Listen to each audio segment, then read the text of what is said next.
Well, those speeds are pretty good. They're not, they don't follow a consistent pattern in that the speeds are not exactly following the geometric progression. The 15th of a second speed seemed slightly slow. The 1/8 of a second seemed pretty much bang on. Some of the other speeds were slightly different from their set values, and not all in the same direction, but they were all within tolerance,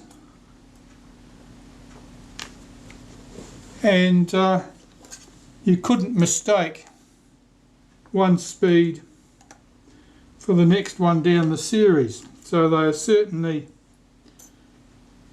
working fairly well. I'm not sure why they should have been like that exactly. It's a bit unusual. I'll think about that. But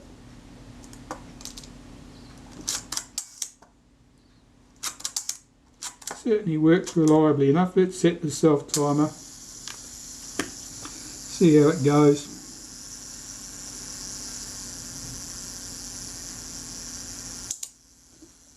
That seems fine. Have a look at the action of that flash contact there.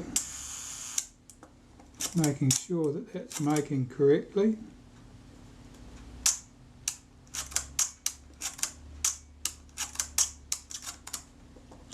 It looks like it's just, yeah, that's a bit better. That's good. No, that looks fine.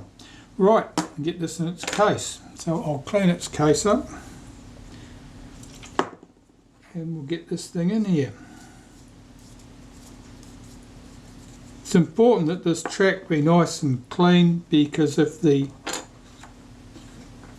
curved rack and the pusher don't move freely, then you can have problems with the shutter. The internal spring in the shutter on the internal cocking ring may not have enough oomph to push things back to the rest position if it's sticky. Normally it's only a problem where things have become distorted, perhaps because something's been dropped, or if something has been misassembled. Rarely you might see a fault there. It's not frequent. But these parts do need to move freely in the case.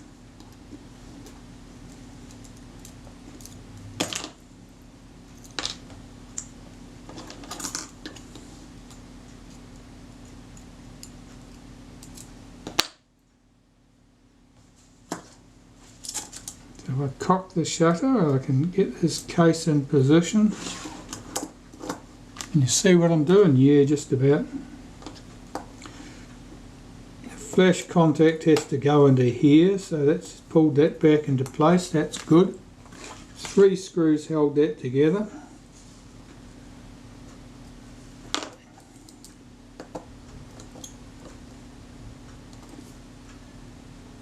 Is that not in line? There, it's in line.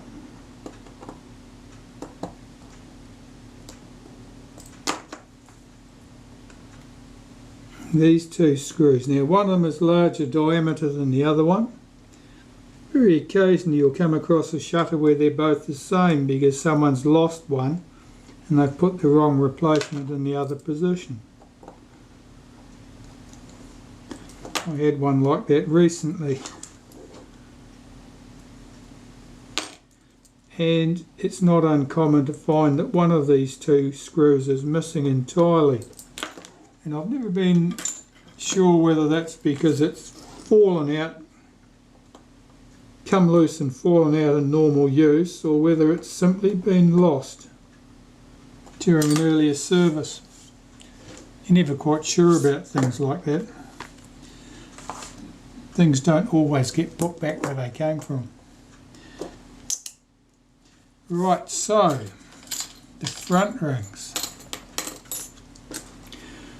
Let's have the retainer ring off the front.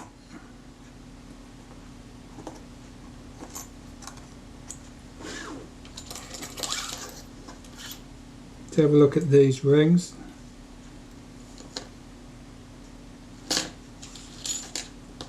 These are quite clean, unusually clean I would have said, so it probably suggests someone's cleaned them on a previous service and been somewhat frugal with the amount of lubrication they threw around at it. That's okay, I'm pretty frugal with the lubrication too. Sometimes you find these things and they are just buttered with graphite grease.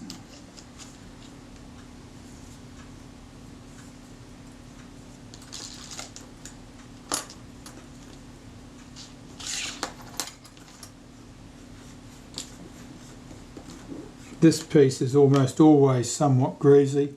People get really enthusiastic with the graphite grease on that.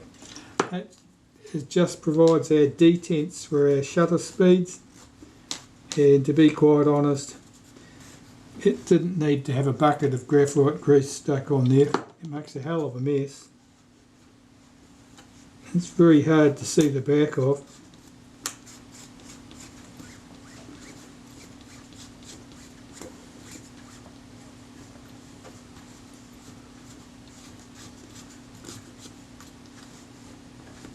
And of course, the only difference that would make would be to the feel of the detent for the shutter speed settings.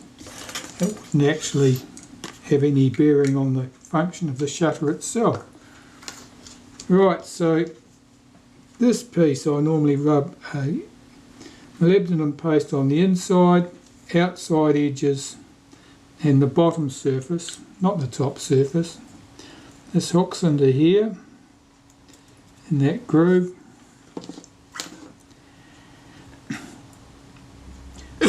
Excuse me. And the tab on this catches in that fork in here. To get that tab inserted in that fork, and rotate the ring to couple the notch on this speed setting cam plate falls into a notch there, and here's our detent falls into a notch there. So those three things are all incorrectly in place. There's a little notch in the bottom of this speed f-stop ring. That lines up with a tab on that plate there, that ring, to get that in place. And then this piece with the detents on it, I usually give that a wipe of molybdenum paste. A light wipe there, and that's all that's required. This locates on a post. Now you just heard it click into place as I located it on the post, and the retaining ring goes on the front. Of course, we happen to know this retaining ring's a bit stiff and reluctant to move. Let's see if I can get that on. Not today.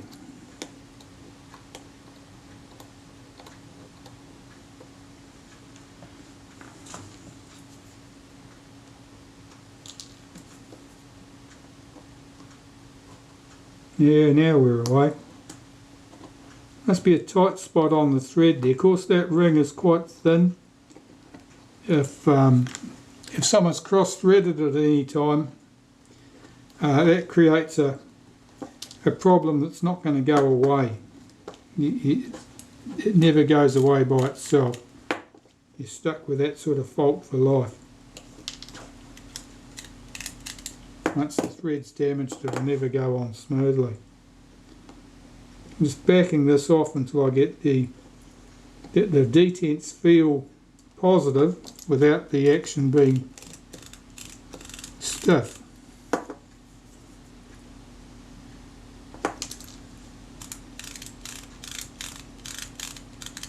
That feels pretty good there. And there are three positions that you can line up your lock screw. And the lock screw is that tiny little black lock screw. Very easily lost and not infrequently lost. I don't have any spares. I would have to pull apart a parts camera to find a spare one of those these days. Once upon a time I had half a dozen in my spares boxes, but they've just disappeared over time as people have lost them, sometimes even me. It being such a tiny little screw, it's easily lost. You know, it might pick up on just to sweep over it with a magnetic screwdriver, magnetised screwdriver, and it'll pick it up, flick it off into the distance. Okay, so that's good. That shutter feels really good. That's running nice and smoothly. Here's a shim from the back of the shutter. It's a bit oily, so I'm just cleaning that. And it's a metal shim and it's quite thick. The retaining ring, I need to wipe that out. Usually it's a bit oily. Sometimes it's got the remains of paint and other problems here. This is a little bit scarred up. Of course, this had been loose. I suspect this had been off the shutter before I got off the camera before I got there, because the shutter was out of time of the film advance. I'm just going to blacken that edge with a marker pen. I'm not sure what that blackening was on the brass. I presume it's some chemical process. It doesn't matter. As long as it's black, that's the main thing. Front and rear lens groups. These need to be cleaned with a little bit of glass cleaner. I'll start with the rear group. Now rotate the cotton bud as you go. I've got so that you're always presenting a fresh surface to the glass, so that if you do inadvertently pick up a particle of dust or grit, you're not grinding it into that glass surface as you go around. Occasionally you might come across a mark that just won't go.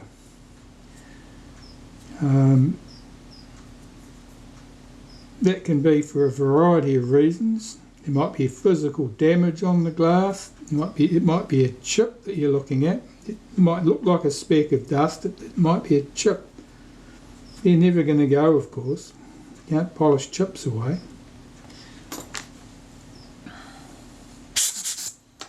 Blow the dust off that and fit the rear group in place. Now I'll clean the outside surface of that rear group.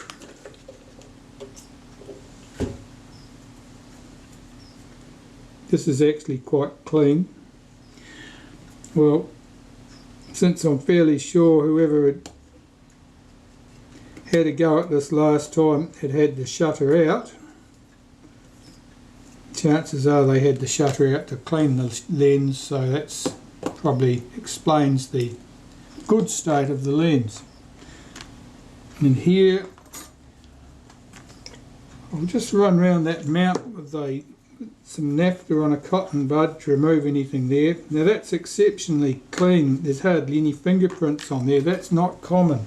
Normally people have had their greasy fingerprints all around that mount, and usually they've etched into the polished brass. It hasn't in that case. Let's just clean this glass. Now this is a Rodin stock lens, a heligon. Now on the Retina IIIC and IIIC cameras, the heligon lenses are unfortunately prone to separation in the front group. And I've never heard much in the way of an explanation why some lenses should be prone to separation and other ones should not, but what I suspect is happening is that the dissimilar glasses probably have a different rate of thermal expansion and contraction, and so over time they shuffle. The joint, the glued joint, the cemented joint, is under stress as the glass moves relative to its mate, and eventually it fractures. So normally you see separation beginning around the edges, and with these haligons that's certainly the case. With some lenses occasionally you'll see separation appears to start in the middle. Now there's certainly a mark on the surface of the lens at this point. It's like a straight line. It suggests that to me that that's a scratch. And there's certainly some internal haze in that lens. I don't know whether it's in the cement layer.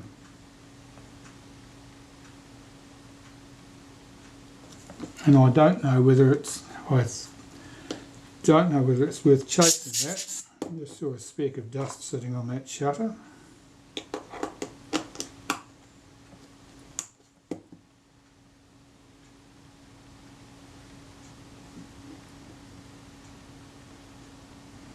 There's something sitting there. What's that?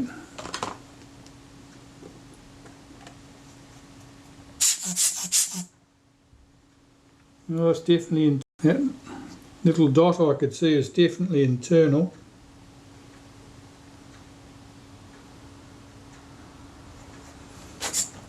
Now it looks to me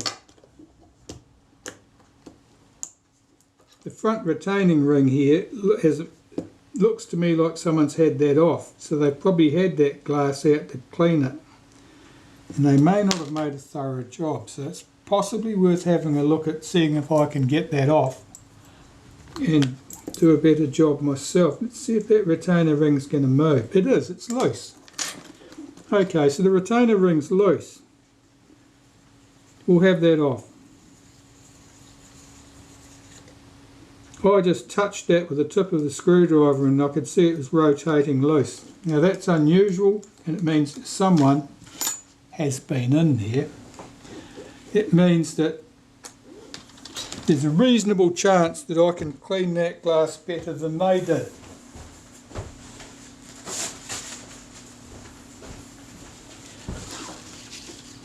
A reasonable chance. Here's that glass here. And there's a little white speck here. It's loose. It's a bit of dust or something. Okay, well, yeah, let's have that out. So a lot of those marks in there were loose dust. So I'm looking at this glass surface here, trying to gauge how clean it is. I'm going to clean it.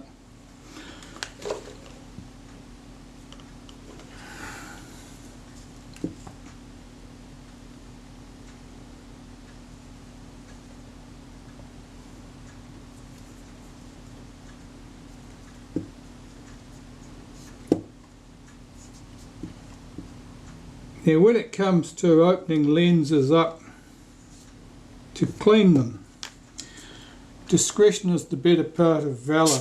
You can easily create more problems for yourself and create more damage trying to fix things than you can if you left them alone. Now here is paint loss around this black ring.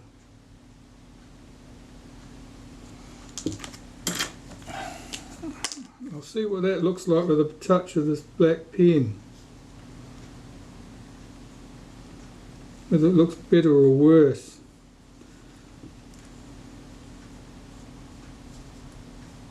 You don't really want bright rings around the outside of the lens.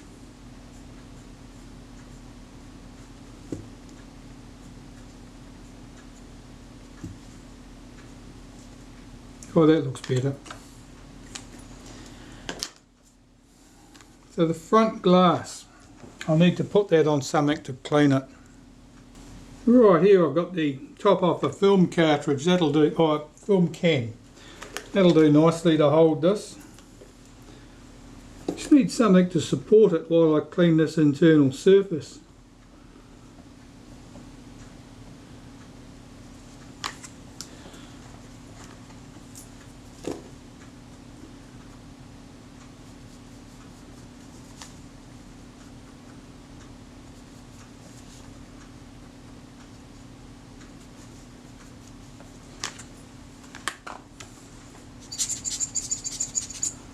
I'm just blowing away any loose dust. Likewise here. See if I can get that glass back in position. And I'm looking in there now to see what it looks like, see whether it's improved. And it has. It's made a big difference. So that lens looks much better. I'm very happy with that result. It was a bit unexpected too. Alright, so this retainer ring, I'll run this down. I'm just using a toothpick to drive this down so I don't scratch it up. And I'm not even going to use another tool to do that up. I'm going to leave that exactly as it is. Let's check that outside surface of the glass. Yeah, that's great. That's a vast improvement. So that shutter is virtually ready to go back on the camera.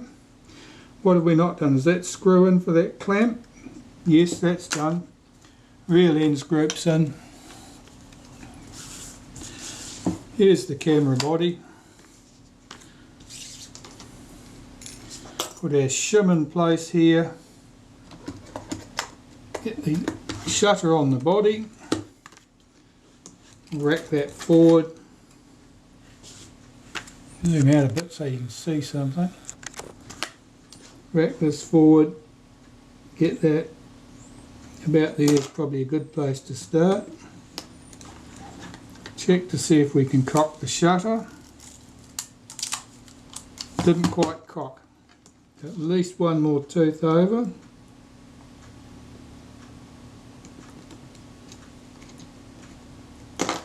What's that not dropping in? That's better. Okay.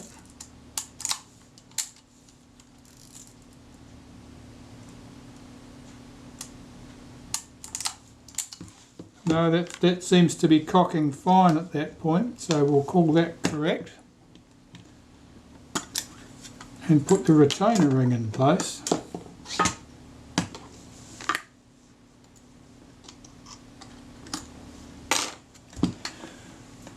Find the tool and run that down. Alright, I'm pretty happy with the state of this now. Those ice bumps are largely a thing of the past. Leatherettes are all looking good. Front opens and shuts smoothly. Shutter cocks nicely. Shutter fires. The lens has been cleaned. Rangefinder's good. That's all clean and adjusted. The only thing we haven't got going for us on this camera is the meter. The meter movement is dud. Basically, it's electrically open circuit, and that the pivot pin on the top of the movement is broken off. So, short of a new movement, it's not going anywhere. And in practical terms these days, the answer would be to find a parts camera with a working meter and swap the entire meter in. When I worked for Kodak many years ago, you used to replace the coil on those meters, but the failure rate in installing them was pretty high from memory. If you could get 2 out of 3 correctly replaced without losing one, you were doing very well indeed. They were very difficult to handle, those tiny things, and solder them correctly in position without buggering something up. However, in the meantime, apart from the meter, a very nice Retina III Big C camera with the Rodenstock halogen lens, and this one shows no sign of separation. Thanks for watching.